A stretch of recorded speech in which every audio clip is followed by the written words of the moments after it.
Sidi El Hel en fait, une fois n'est pas coutume, un trail s'est déroulé en bord de mer, une course qui est la troisième réjouissance de la trilogie des éco-trails après la Takel Koust et Amizmiz. Le plaisir de découvrir une course sur le bord de la plage, c'est une toute nouvelle organisation, ça avait l'air d'être pas mal, c'était bien présenté, donc pourquoi pas.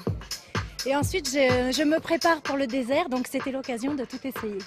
Après la réussite du trail de la Takel Koust en avril, je voulais voir celui de Sidi El Hel. Le parcours semble parfait, avec une vraie concurrence, un très bel endroit pour courir et pour penser à l'écologie.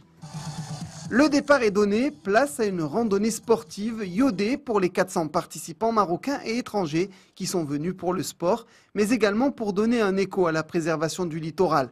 Pas moins de 12 tonnes de déchets ont été ramassés en une semaine par 35 femmes d'une association locale.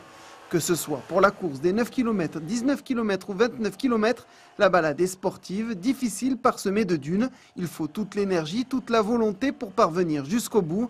Omar Morabiti est le premier à passer la ligne d'arrivée du 9 km après 39 minutes et 59 secondes. Le champion, c'est Hamou Moudouji, vainqueur de l'épreuve des 29 km en 2 heures, 1 minute et 48 secondes. Hier, j'ai couru le trail d'Anergui. Aujourd'hui, je suis ici et j'ai remporté cette jolie course. Ça n'a pas été facile, mais je suis très heureux. Les 19 km sont remportés par Youssef Elbez. C'est la première fois que je remporte un trail. Ça me rend d'autant plus fier que c'était un parcours difficile, sablonneux.